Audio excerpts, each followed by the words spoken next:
Hey, welcome to the channel. We hope that you enjoy today's stories and check out the chapters on the video to see all the stories for today. But before we get into this video, subscribe to the channel and hit that bell icon to get notified when we release a new video. So let's get into the video. Under what circumstances would you stay in a marriage without intercourse? Experience 1. I stayed when my wife was diagnosed with estrogen plus stage 4 breast cancer that had already spread to her spine, liver, and pelvis. Our daughter had just turned 6 and our son wasn't even 1 year old. Part of the treatment intended to prolong her life was to artificially induce menopause to cut off estrogen in an attempt to reduce the mechanism the tumor could feed upon, if you will.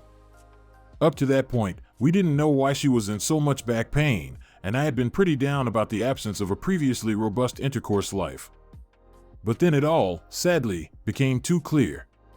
She went from wanting it but being in pain to literally zero drive whatsoever. We got 20 more months together.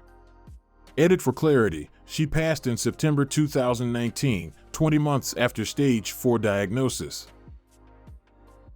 Experience 2. My wife was disabled for over 4 years, and I stayed with her. My marriage wasn't based on intercourse, it was enhanced by it. If she had lived longer, nothing would have changed. I still love her and miss her every day. Experience 3. I've spent years in a sometimes sexless marriage for many reasons. Now, my libido has lowered, and my willy never gets fully hard unless I have to piss at 4 a.m. But our marriage still has, and has always had, mutual respect, love, and intimacy. Intercourse is super important for some people and less so for others. Edit thanks to everyone suggesting medical advice.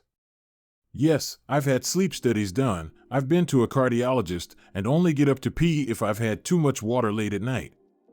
As for testosterone, I've thought about it, but honestly, it's made my life easier having a decreased sex drive.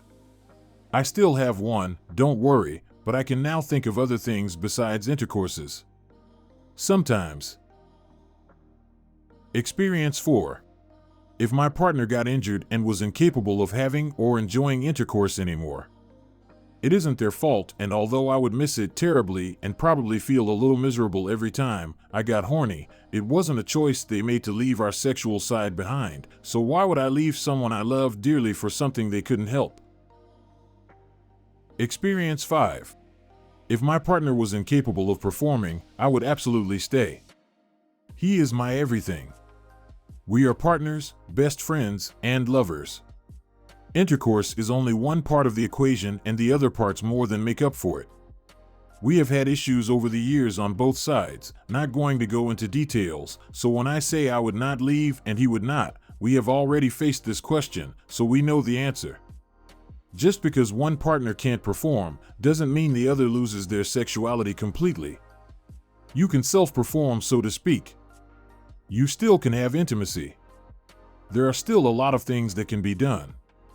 Just full-on two-person traditional intercourse is out, which doesn't have to be a game changer if you have communication between partners. Source: been married 30 years. Experience 6. My ex-wife's idea of cuddles was me massaging her feet for an hour while I could barely get a hug. She stopped kissing almost as soon as we got married. I was lucky to get a peck on the cheek. Several years in, she just announced one day that she wasn't feeling sexual anymore and that if I wanted any, I'd have to wine and dine her to maybe get her into the mood. Legally, I was her husband, but to her, I was just an easy paycheck. Someone she could gaslight and manipulate into giving her an easy life. It finally came out she was cheating on me almost the whole time. I set up a camera and got more proof than I bargained for.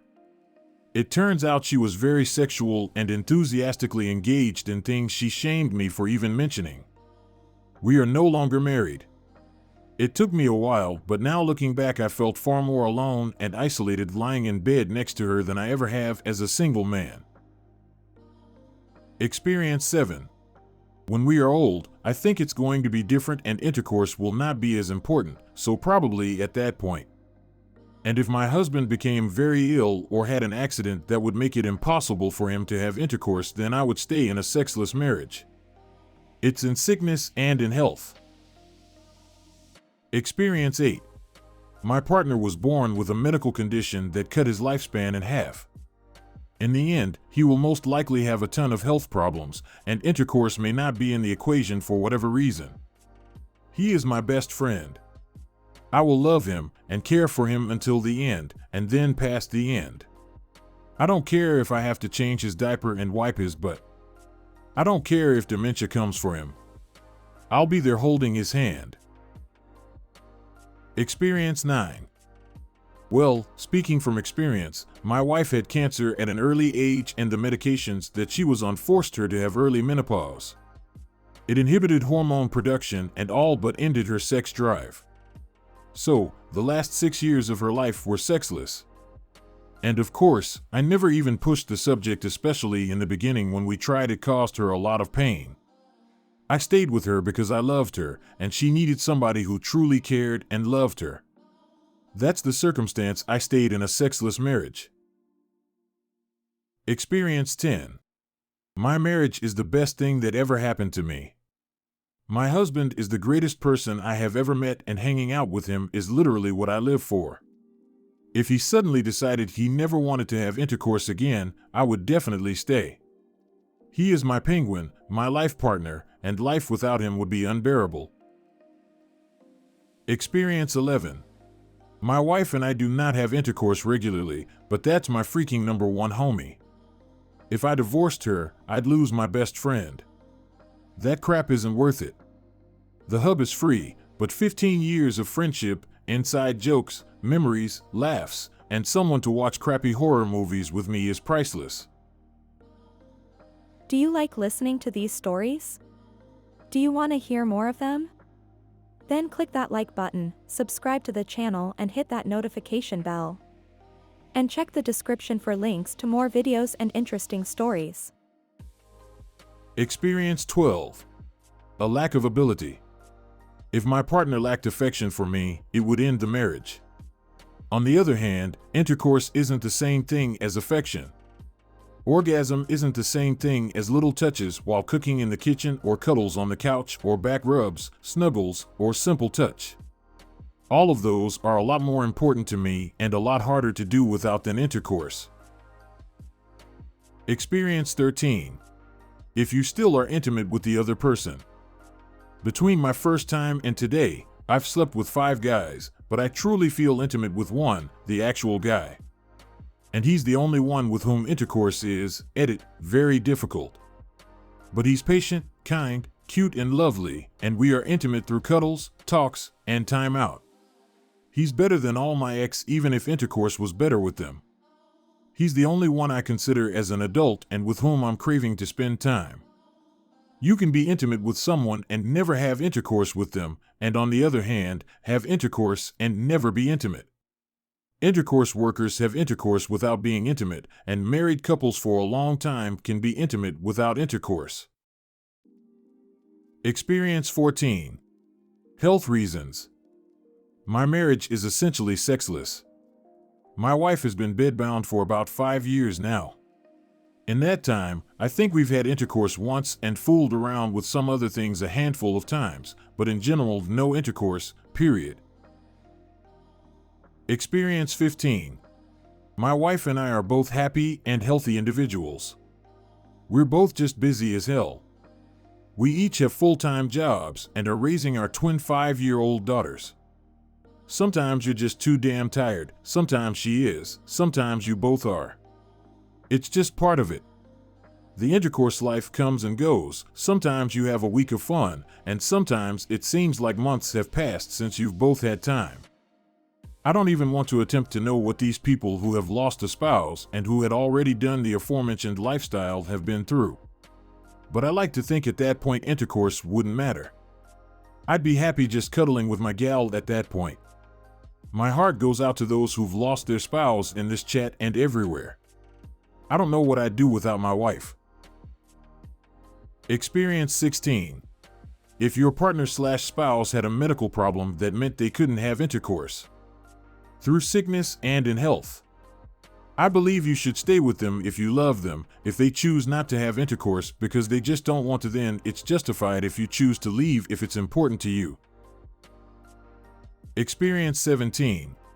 I learned she was dying. She didn't want to tell me, and I found out from her father. That created a device already because after 7 years together, surely I'd have a right to know she wasn't going to make another year. I dropped everything and did all the things we'd always talked about. Go to Europe and walk through the mountains in New Zealand. We were at the Hobbit banquet when I noticed her bleeding from her mouth. We went home and headed back home after that, and she passed away on that Thursday. Life doesn't want to keep moving after that, and even though it's just chemicals in my brain, my entire body felt like it had been run over. I couldn't stand up or walk around. It's been 6 years, and every time I think of it, I still miss her. I was watching The Equalizer, and there was the exchange about not having any clothes that his late wife had seen, and it sent me into a spiral realizing the same thing. The only thing I still have that she saw me in was the suit I wore to the first date because I was nervous and thought I looked good in it. Experience 18. I've been with my husband for 15 years, with intercourse petering out to almost nothing a few years ago. I've always had a low libido, so it's not like a cornerstone of my life is missing. But we've been through hell and back together. He's my best friend and has stayed with me through my worst mental health breaks without wavering, and I've kept him from drowning in his depression. We love and support each other, and that's more important than occasional boinking. We hope you enjoyed listening to today's stories. If you want to see more stories, check out these videos or check the links in the description for more videos. And don't forget to like the video and subscribe to the channel. And ring that notification bell.